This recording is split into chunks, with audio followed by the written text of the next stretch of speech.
జూబ్లీహిల్స్ కేసులో బోధన్ మాజీ ఎమ్మెల్యే షకీల్ కుమారుణ్ణి నిందితుడిగా చేర్చారు పోలీసులు. 2 ఏళ్ల క్రితం జూబ్లీహిల్స్ రోడ్ నెంబర్ 45లో కారు మహిళను ఢీకొట్టింది. ఈ ప్రమాదంలో కాజల్ చౌహాన్ అనే మహిళ ప్రాణాలు కోల్పోయింది. ఆమె కూతురు గాయపడింది. ప్రమాదం తర్వాత నిందితులు పారిపోగా కారుపై ఉన్న స్టిక్కర్ ఆధారంగా వాహనం బోధన్ అప్పటి ఎమ్మెల్యే షకీల్కు చెందినట్లుగా పోలీసులు గుర్తించారు. ఆ కారులో షకీల్ కుమారుడు రహేల్తో పాటు అతని స్నేహితులు అఫ్నాన్, మాజ్ ఉన్నట్లు నిర్ధారించారు. కారు తానే నడిపినట్లు అఫ్నాన్ పోలీసులకు లొంగిపోయాడు.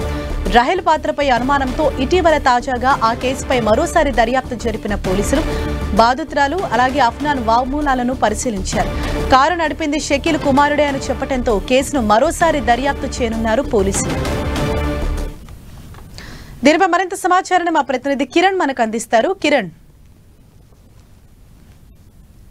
పరిధిలో చోటు చేసుకున్న రోడ్డు ప్రమాద ఘటనకు సంబంధించి తిరిగి దర్యాప్తు చేయబోతున్నారు జూబ్లీహిల్స్ పోలీసులు. ఆ మాజీ ఎమ్మెల్యే షకీల్ కొడుకు నిందితుడుగా ప్రస్తుతానికి అయితే పోలీసులు చేశారు. 2 ఏళ్ల క్రితము ఆ జూబ్లీహిల్స్ రోడ్ నెంబర్ 45 లో కూడా బెలూన్లు అమ్ముతున్న రోడ్డు దాడుతున్న ఒక మహిళని ఢీకొట్టిన ఘటనలో ఒక వ్యక్తి మృతి చెందగా మరొక 2 నెలల పాప ఒకరు కూడా తీవ్ర గాయాలు పడినట్లు చోటేసుకుంది. ఈ ఘటనకు సంబంధించి అప్పట్లో ఈ ప్రమాద ఘటన స్థలం నుంచి కూడా 3 వ్యక్తులు పారిపోయారు. కారు స్టిక్కర్ మీద ఉన్న ఆనవాళ్ళ ఆధారంగా మాజీ ఎమ్మెల్యే షకీల్ చెందిన కారుగా గుర్తించారు. అప్పట్లో ఈ ఘటనకు సంబంధించి ఐపీసీ 304 సెక్షన్ కింద కూడా కేసు నమోదు చేశారు. ఇక ఘటనా సమయంలో ఎమ్మెల్యే షకీల్ కొడుకు రాహెల్ తో పాటు అతని స్నేహితులు అఫ్తాన్ తో పాటు మాజ్ ఉన్నట్టుగా గుర్తించారు. ఇక సీసీటీవీ ఫుటేజ్ కోసం కూడా ప్రయత్నం చేస్తారు, కానీ ఎలాంటి ఆనవాళ్లు లభ్యం కాకపోవడం, అదేవిధంగా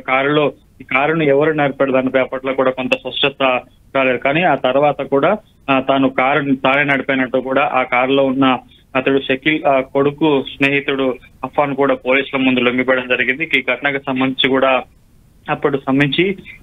ఈ కారు ఢీకొన్న ఘటనలో తీవ్ర గాయాల పాలైన బెలూన్లు అమ్ముకున్న ఆ మహిళ వద్ద నుంచి కూడా వాంగ్మూలంతో పాటు అదేవిధంగా లొంగిపోయిన వ్యక్తి అఫ్ఘాన్ ఎవరైతే అతను కూడా వాంగ్మూలం ఇచ్చడం జరిగింది. ఈ కేసుకు సంబంధించి తాను కేసులో నిందితుడిగా అరెస్ట్ చేయడం జరిగింది. కానీ ఈ మేరకు ఛార్జ్ షీట్ దాఖలు చేసిన జూబ్లీహిల్స్ పోలీసులు తాజాగా షకీల్ కొడుకు పాత్రపై కూడా అనుమానం వ్యక్తం చేస్తుంది. అందులో భాగంగా మరొకసారి ఇటు అతన్ని కూడా విచారించే ప్రయత్నం చేస్తున్నారు. బాధితురాలు కాజోల్ వాంగ్మూలంతో పాటు ఆ రోజు లొంగిపోయిన ఇద్దరు ఇచ్చిన వాంగ్మూలం ఆధారంగా ప్రస్తుతానికైతే కారు నడిపింది షకీల్ కొడుకుగా ప్రస్తుతానికైతే పోలీసులు గుర్తించడం జరిగింది. ఇక 304 Part 2 సెక్షన్ కింద మార్పు చేసి మరొకసారి జూబ్లీహిల్స్ పోలీసులు ఆ రోజు రోడ్డు ప్రమాద ఘటనకు సంబంధించి కూడా తిరిగి మరొకసారి దర్యాప్తు చేపడుతుంది. ఇటీవల కాలంలో ప్రగతి భవన్ ఎదురుగా జరిగిన కేసు ఘటనకు సంబంధించి కూడా చాలా నాటకీయ పరిణామాలు చోటు చేసుకున్నాయి.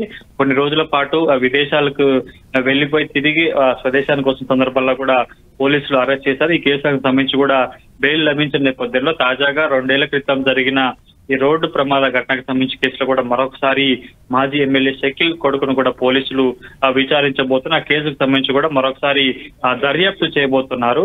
Srisha, right, thank you Kiran.